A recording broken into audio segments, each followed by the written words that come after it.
carefully choreographed world of political rehabilitation where disgraced ministers typically spend months in wilderness before attempting tentative return to public life, where resignation for ministerial code breaches usually requires extended period of contrition and reflection, and where former senior cabinet members who have been forced out for underpaying £40,000 in stamp duty on seaside homes might be expected to maintain low profile whilst their party descends into the infighting and leadership speculation, Angela Rayner has given her first interview since stepping down as Deputy Prime Minister, and she has done something quite remarkable.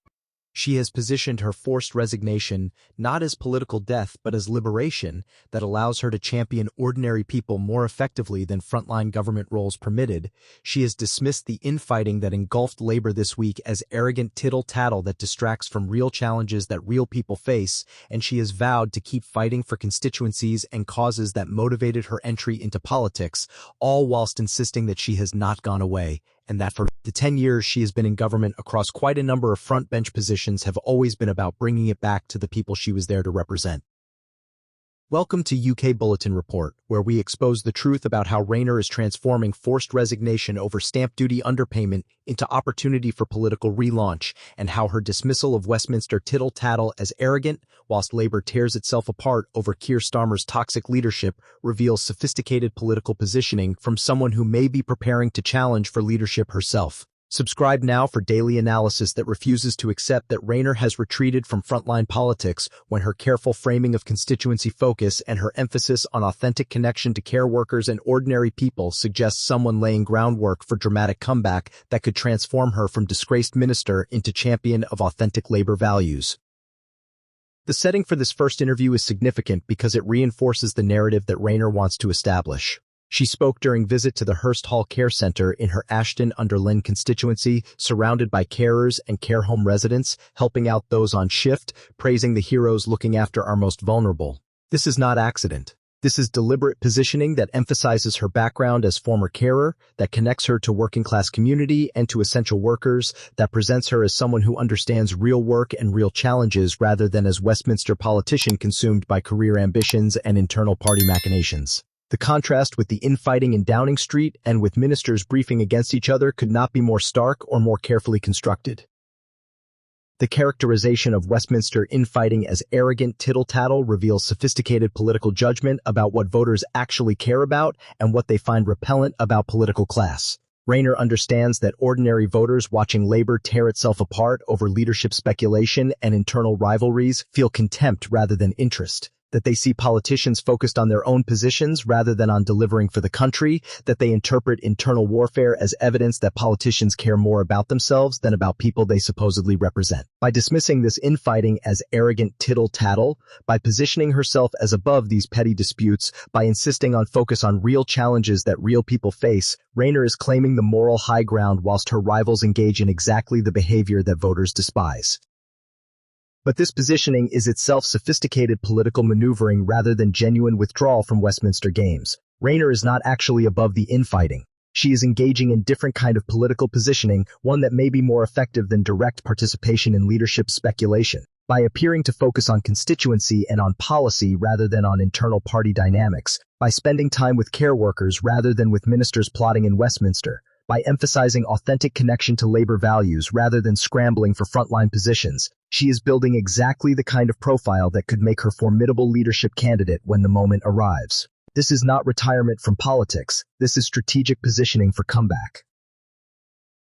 The insistence that she has not gone away, delivered in response to question about whether she would return to frontline politics after West Streeting suggested he would love to see her back, is particularly telling. Rayner could have said she is focused on constituency work and has no immediate plans to return to frontline roles. She could have maintained ambiguity about future intentions.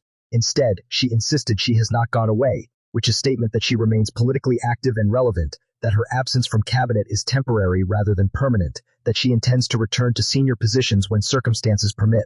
This is not language of someone accepting diminished role. This is language of someone maintaining claim to leadership, whilst circumstances conspire against current occupant. The list of interests that Rayner identifies, child poverty, the Fair Pay Agreement, and making sure the Employment Rights Bill is carried out in full, reveals the policy portfolio she is building as basis for potential leadership campaign. These are not random selections. These are issues that connect to labor's traditional working-class base, that resonate with trade unions who remain influential in leadership contests, that distinguish authentic labor values from the managerial centrism that Starmer represents. This is policy positioning as much as it is genuine concern about specific issues. Rayner is establishing herself as champion of causes that matter to labor movement rather than as technocratic manager of government programs. The timing of this interview, coming amid self-inflicted row about Keir Starmer's leadership, which saw West Streeting declare there was toxic culture in Downing Street that needs to change, is obviously not coincidental. Rayner is inserting herself into a moment of maximum turmoil for Starmer, positioning herself as voice of reason and authentic values whilst others engage in destructive infighting. Her response to Streeting's comments that being around the care center for an hour shows that Westminster tittle-tattle almost looks arrogant when you have got real challenges that real people are facing, manages to acknowledge the crisis without participating in it, to validate Streeting's criticism of toxic culture without explicitly attacking Starmer, and to position herself as above the fray whilst actually engaging in sophisticated political maneuvering. The call for party unity, reminding colleagues that Labour should be focusing on changing lives to deliver for Britain after 14 long years of Tory rule, follows standard script for politicians positioning for leadership. Every potential leadership candidate calls for unity whilst their rivals tear each other apart. Every challenger insists on focusing on voters rather than on internal disputes.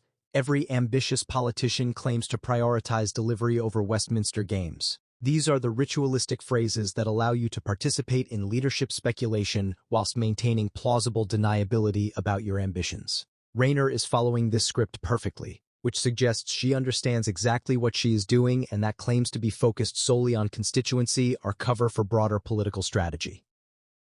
The litany of Labour achievements that Rayner lists, free breakfast clubs for kids in schools, rolling out more free meals for kids at lunchtime, more police on the street, bringing down NHS waiting lists, the Renters' Rights Act, represents attempt to defend government record whilst acknowledging that this record is being drowned out by internal warfare. But the very need to list these achievements to remind voters of what Labour is supposedly delivering reveals how ineffective the government has been at communicating success or at making voters feel that their lives are improving. If these achievements were tangible and appreciated, Rayner would not need to catalog them in defensive fashion. The fact that she does suggests that voters either do not know about them, do not believe they are happening, or do not care because their lived experience contradicts claims of progress.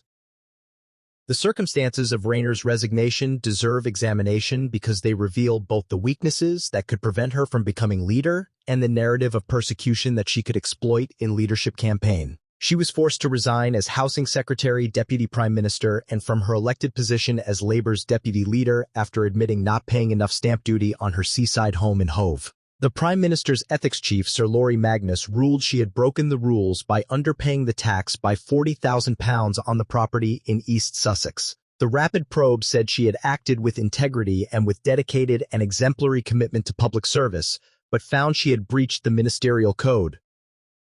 This creates complicated legacy. On one hand, she was found to have breached ministerial code through significant tax underpayment, which could be used against her in leadership campaign by rivals emphasizing integrity and competence. On the other hand, the finding that she acted with integrity and with dedicated and exemplary commitment to public service whilst making technical breach creates narrative that she was forced out for honest mistake rather than for deliberate wrongdoing. And the fact that she was removed for £40,000 stamp duty underpayment whilst other politicians survive far more serious scandals could be framed as persecution of working-class women by establishment that holds her to higher standards than it applies to privileged men. The emphasis on care workers and on her background as former carer is central to Rayner's political identity and to the narrative she is constructing. Her statement that she feels a bit angry because care workers are almost forgotten, that everyone values them, that getting support early saves money, positions her as champion of essential workers who are undervalued and underpaid. Her description of spending the hour at the care center, watching staff assess people with complex care needs, use hoists, ensure proper dietary requirements and medication, grounds her political rhetoric in concrete observation of difficult work that care requires.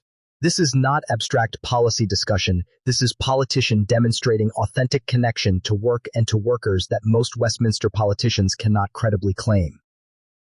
The accusation that Reform UK threatens to strip away care workers' hard-earned rights introduces partisan edge to what otherwise appears as non-political constituency visit. This is a reminder that Rayner remains Labour politician engaged in political warfare even whilst claiming to be above Westminster tittle-tattle. The specific targeting of Reform is significant because Reform represents the political threat that Labour establishment fears most, the party that is pulling working-class voters away from Labour through combination of immigration restriction, economic nationalism, and rejection of progressive cultural politics. By positioning herself as defender of workers' rights against Reform threat, Rayner is claiming territory that Labour desperately needs to hold if it is to prevent electoral catastrophe. The emphasis on the Employment Rights Bill, particularly the legally binding pledge that sets minimum pay and employment terms for care workers in England, provides concrete policy achievement that Rayner can claim credit for and that demonstrates her commitment to issues she speaks about. This is not merely rhetorical positioning. This is pointing to actual legislation that improves lives of workers in sector where she has personal experience and authentic credibility. This combination of personal background, policy achievement, and continued advocacy creates a compelling narrative for a politician who wants to present herself as delivering for working people rather than merely talking about them. Whether Angela Rayner's first interview since stepping down represents genuine refocusing on constituency and on policy priorities, or whether it represents sophisticated political positioning for leadership challenge that sources continue to speculate about, is a question that only future will definitively answer. But the timing, the setting, the rhetoric, the careful balance between dismissing Westminster games and engaging in political positioning all suggest a politician who understands that forced resignation can be transformed into opportunity if handled skillfully. Rayner has not gone away. She is building profile, cultivating support, positioning herself as authentic Labour voice, and waiting for a moment when Starmer's increasingly toxic leadership becomes untenable. Whether that moment arrives and whether Rayner is positioned to exploit it will determine whether this interview marks beginning of comeback or merely represents unsuccessful attempts to remain relevant from political margins.